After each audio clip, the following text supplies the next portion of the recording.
Hello and welcome to How I Hire, the podcast that taps directly into the best executive hiring advice and insights. I'm Roy Notowitz, founder and CEO of Noto Group Executive Search. You can learn more about us at notogroup.com. As a go-to firm for purpose-driven companies, we've been lucky to work with some of the world's most inspiring leaders as they've tackled the challenge of building high-performance leadership teams. Now I'm sitting down with some of these very people to spark a conversation about how to achieve success in hiring and create purposeful leadership for the next generation of companies. Jackson Jeyanayagam joins me on the podcast today. Jackson is an accomplished executive who's worked across many different industry sectors. He began his career on the agency side, working for numerous Fortune 500 clients before delving deeply into digital marketing, direct-to-consumer growth, and P&L management for some of the biggest brands in the world. Most recently, Jackson worked for Anheuser-Busch InBev, founding and scaling the RTD brand Hey Hey. Prior to his tenure at Anheuser-Busch, he served as vice president and general manager of Clorox direct-to-consumer business and CMO of Boxed, a direct-to-consumer startup. Before that, he was head of digital for Chipotle. Jackson talks about the ways in which his diverse experience informs his leadership style and approach to hiring and team building, as well as the premium he places on versatility. We also get into working at an agency versus a startup versus a large brand, evaluating the strengths and capabilities of a new team, and the hallmarks of a broken interview system. Jackson, thanks for joining me on the podcast. I've been looking forward to having this conversation. Yeah, man. Thank you for having me. So you've had great success at several of the largest and most well-known brands in the world, and also experience in early stage startups. So I'm wondering if you can touch on some of your career highlights and how those experiences have shaped your approach to leadership, as well as hiring and building teams. Yeah, I mean, first off, I definitely feel lucky to have had the experiences that I've had. To be honest, I think a lot of what has informed me as a person and professional has actually come from the failures of those places, if not more than the successes.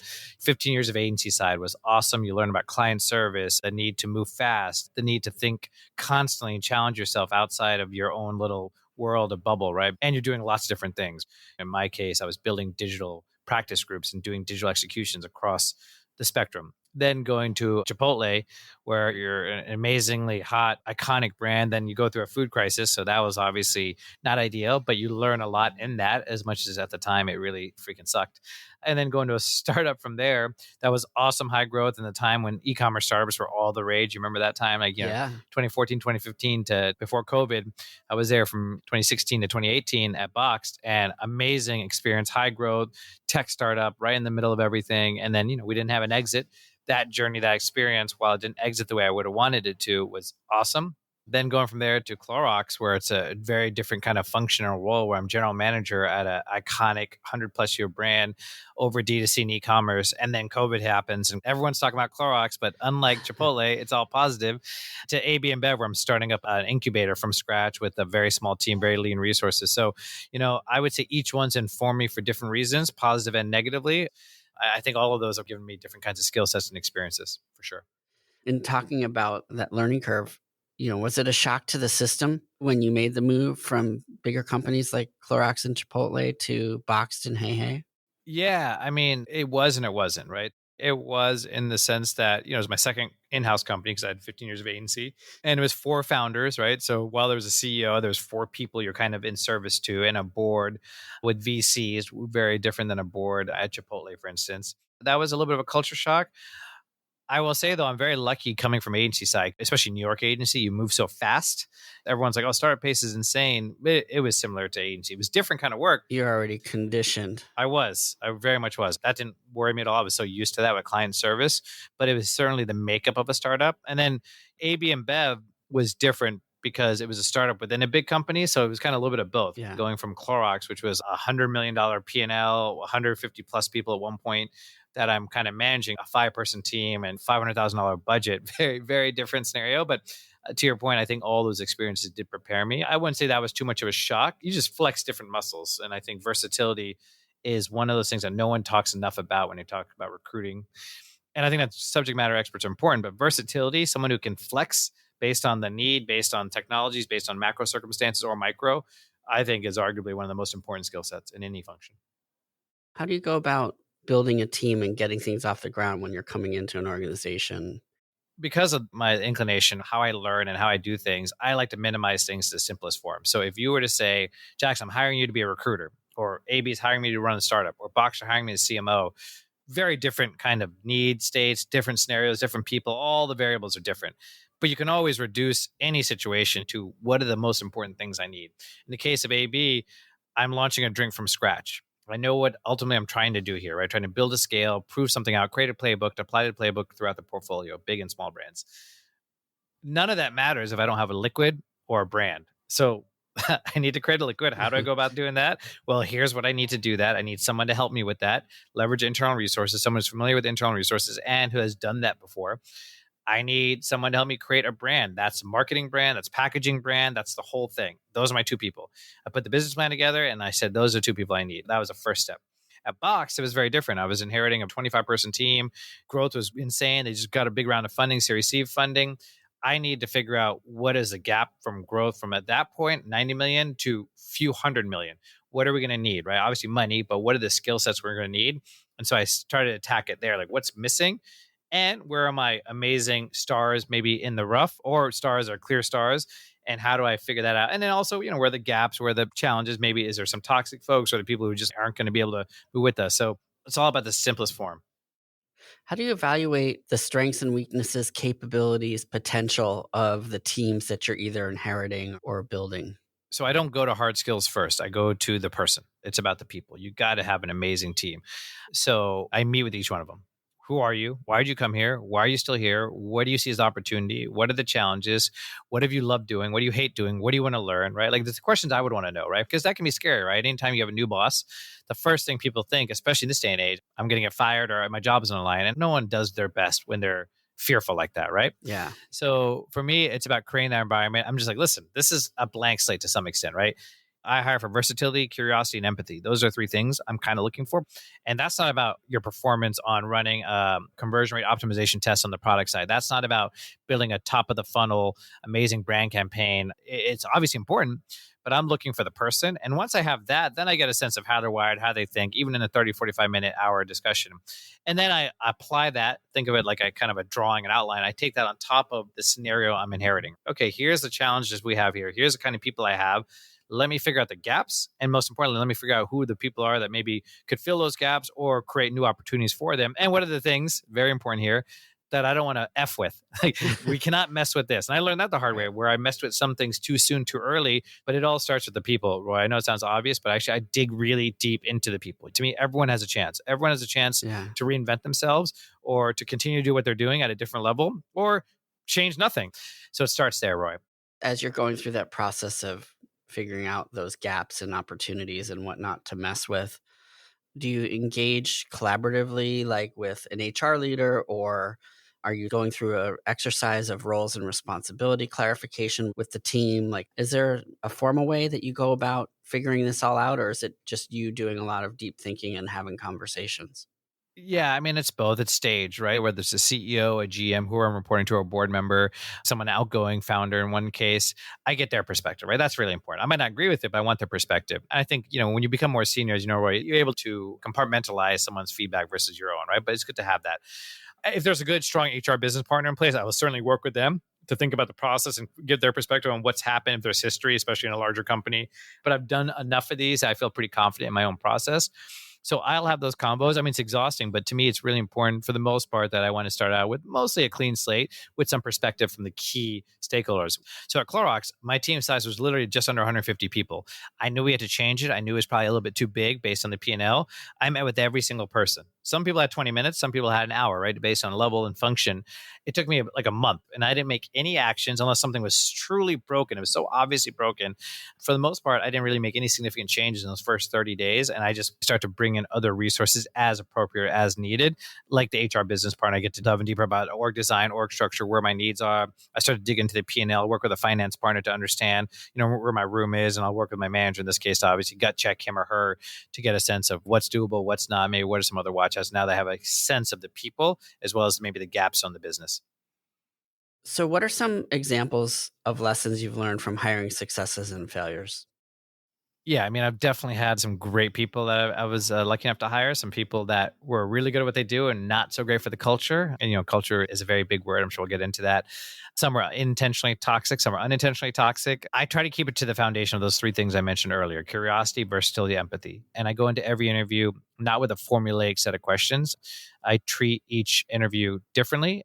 I look to challenge myself with the folks I'm hiring. Yeah, I do want some subject matter expertise, but I want people from all walks of life if I can afford that. And then now you're getting a whole different type of talent. They might not be a fit at the end of the day, but at least open up that funnel a little bit and have some clear filters that we just need someone who's managed a budget of a certain size, who's been in these kind of roles or these kind of experiences. But to limit it to like, but we want them from these kind of 5 tech companies, these 5 CBG, I think you're limiting yourself from the beginning. So for me, that's really important to get the best kind of quality talent. I 1,000% agree. In fact, a lot of companies come to us and say they are really looking for somebody with different or parallel industry experience so that they can bring fresh ideas and approaches to everything from product creation to operations, whatever. Mm-hmm. But I think people are capable of much more than what their piece of paper says. Yeah.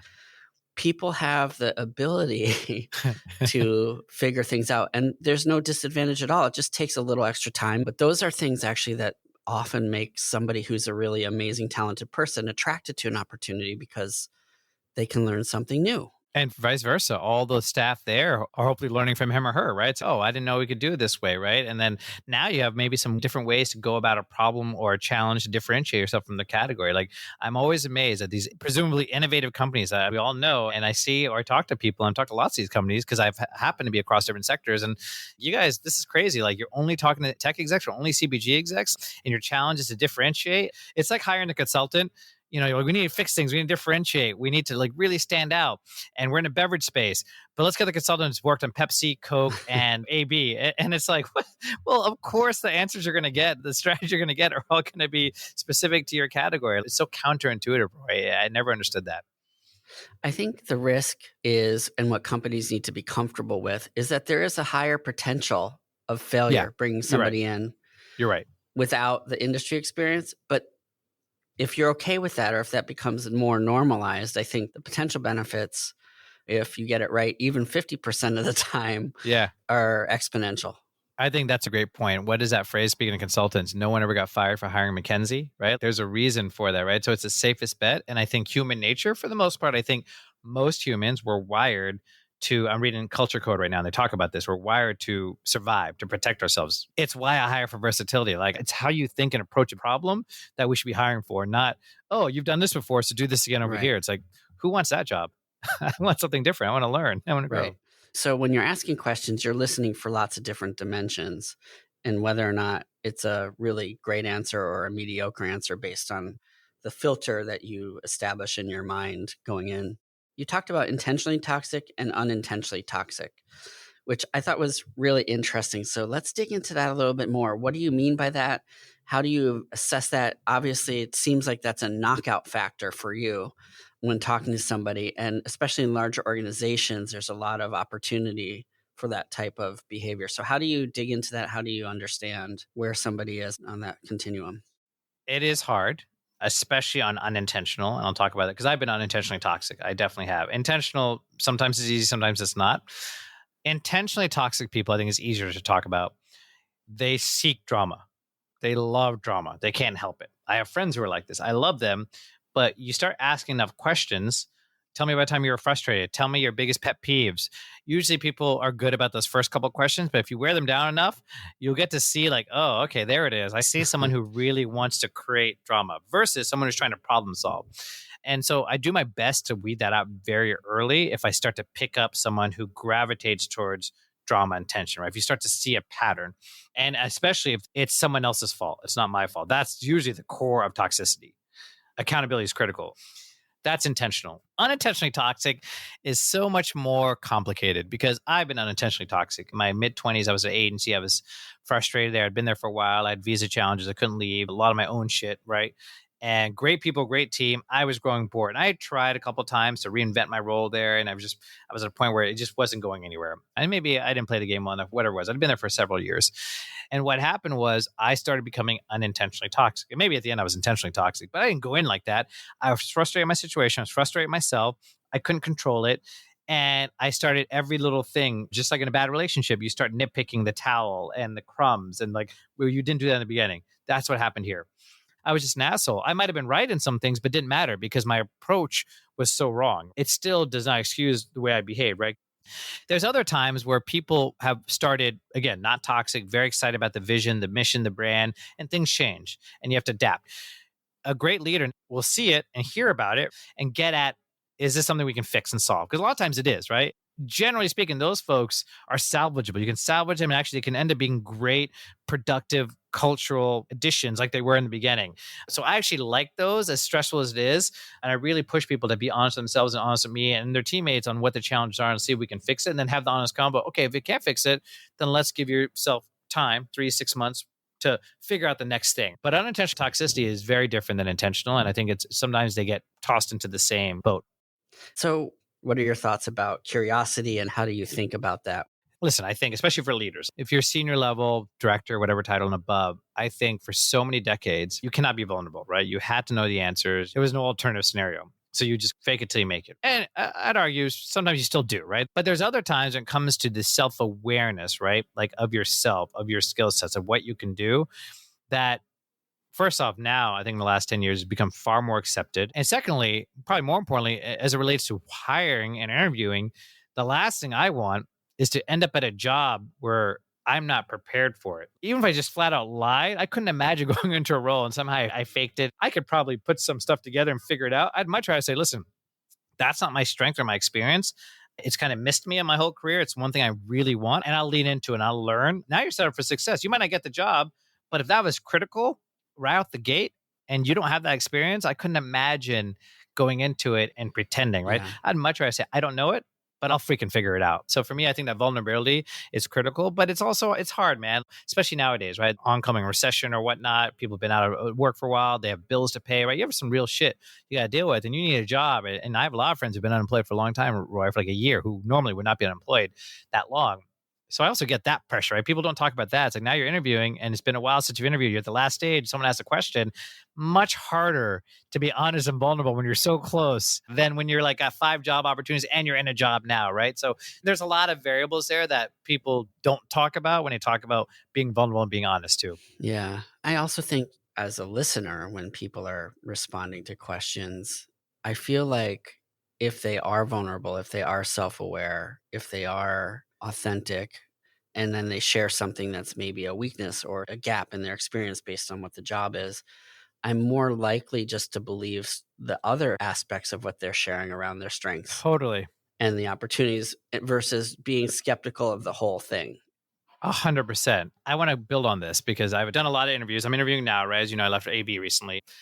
I think the whole thing is broken. And it's big reason it's broken is specific to a 45-minute, maybe an hour window, in particular on Zoom, when you have to read someone and figure this out. You know how it is, where you're putting 2 to 3, 4 candidates in front of an executive. I think that's a lot for both parties, especially if you're on Zoom, you're distracted, you have a phone call, maybe you had a bad morning, you didn't get much sleep. Now, this other person, especially if they really want the job, is putting on a little bit of a show. It's so funny. I think about this. I've done this so many times on both sides. It's kind of absurd in 45 minutes for us to make this determination, especially at a senior level. Now, you can make the argument, well, at a senior level, you're used to interviewing, you can read people, blah, blah. But like, interview is different. It's like dating someone, right? Yeah. Yeah, I could read you, but there's so much more depth to go into when you're talking about a senior CEO, CMO, CCO role. And a lot of great candidates don't find great roles and vice versa Right. because of that 45-minute first impression.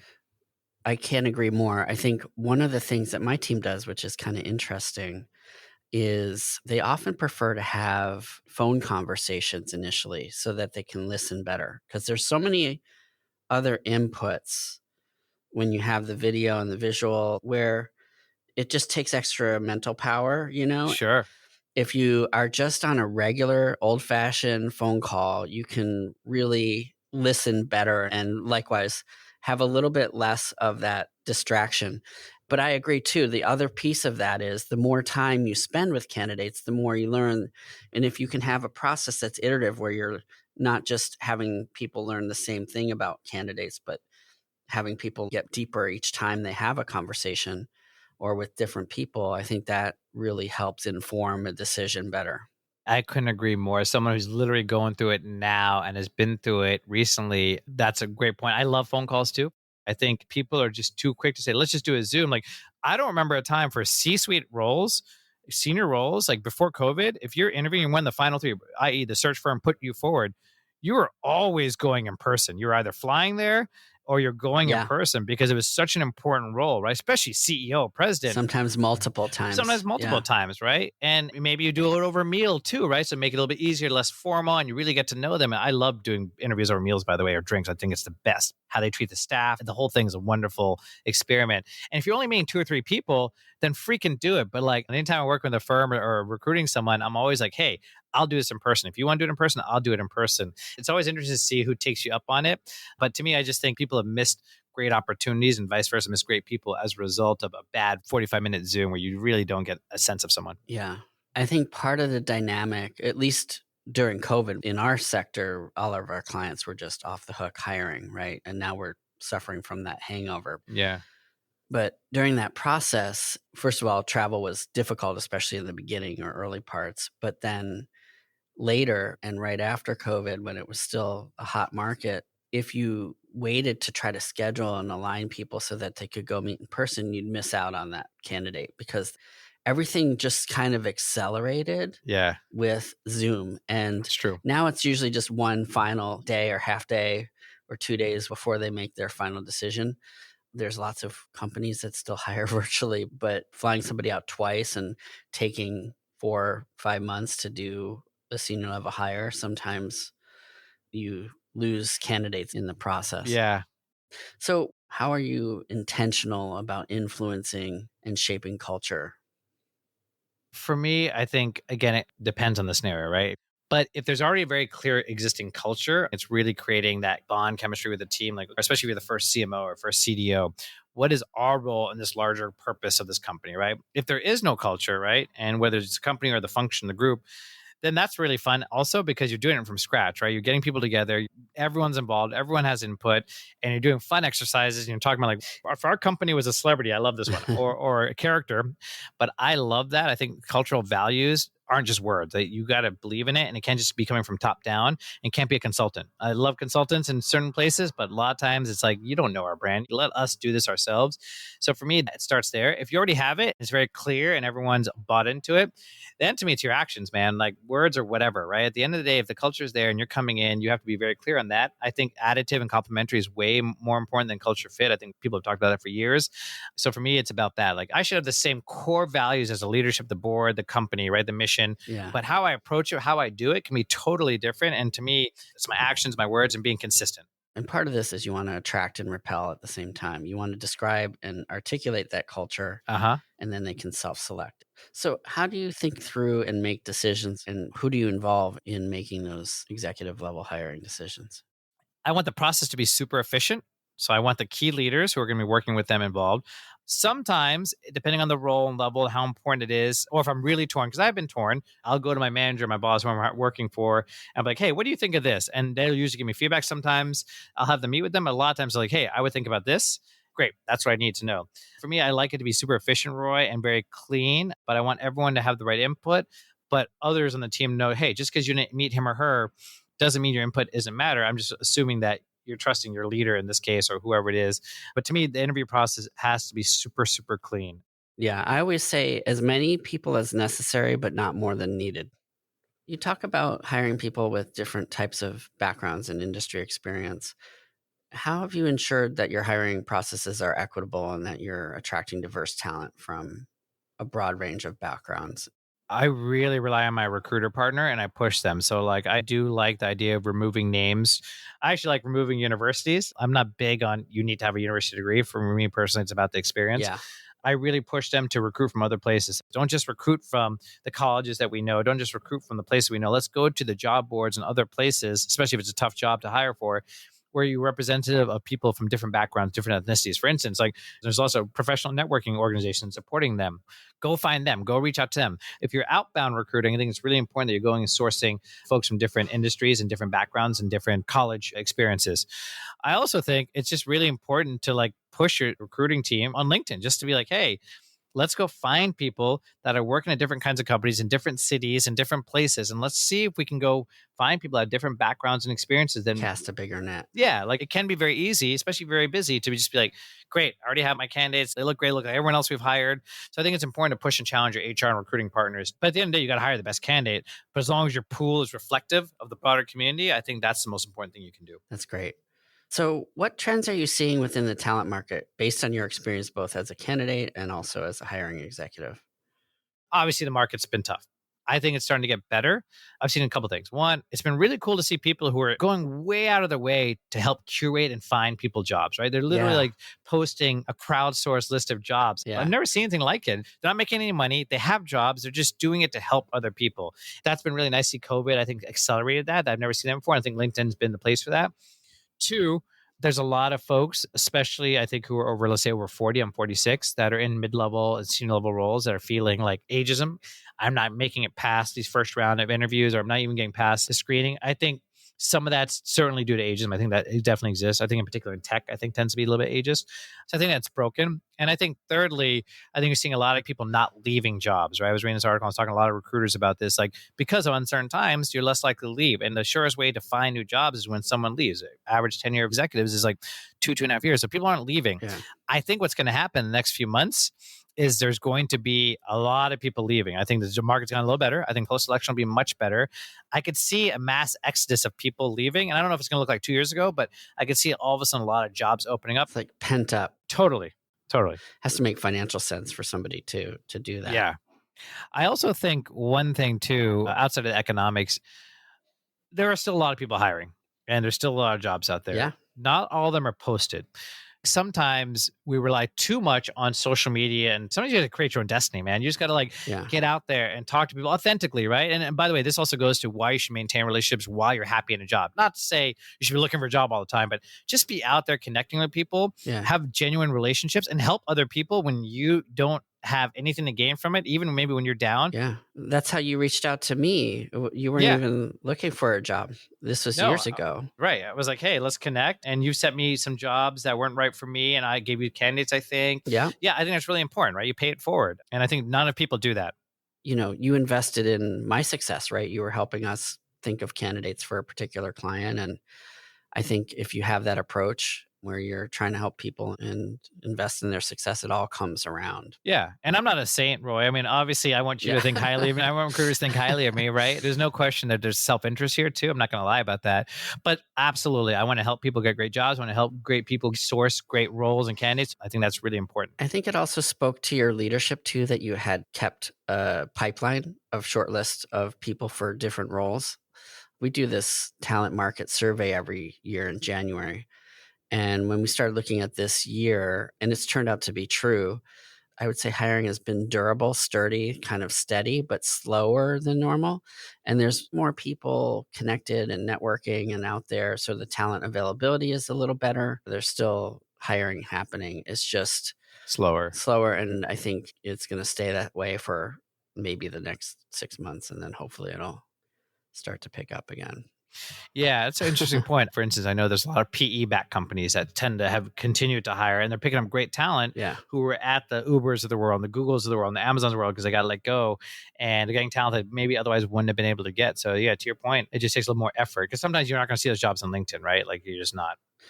Some of the layoffs that have been happening, companies have been cutting some really good people, not Oh just my God. low performers. Great So there's people. some great people out there.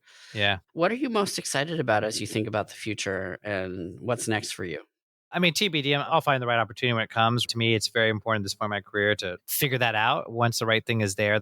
What I'm excited about in general, though, man, I just think it's a really great time, despite the market ups and downs, to be a leader who came up in digital, right? Or to be working in digital and social. Yeah. Like I have so many conversations about what this is going to look like. And when I say digital, it's not just digital marketing, right? It's everything at our fingertips, from AI, cybersecurity. Yes, it can be scary and daunting, but like I just think it's a really fun time for people to reinvent themselves, in particular with AI, to really think about what the future of marketing and product and experience, customer experience is, to think about the old tactics that still work. So I just think the next few years, we're going to see a lot of innovation from all kinds of companies. And I think a lot of these brands that we considered to be the rebels are struggling. Nike, Google, like these companies haven't Yeah. had it the easiest. And now you're seeing all these new technologies, new companies, even non-tech, come up right full of competition and opportunities for people to reinvent themselves. Yeah.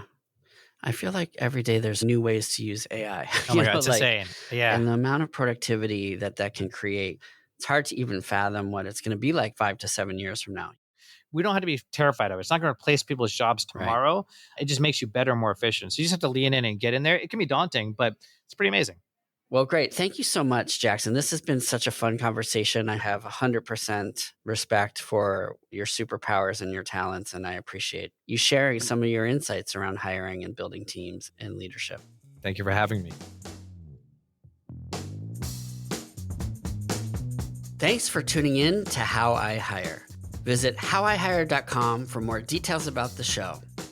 How I Hire is created by Noda Group Executive Search.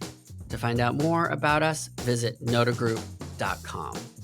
You can also sign up for our monthly email job alert newsletter there and find additional job search strategy resources and additional content on hiring.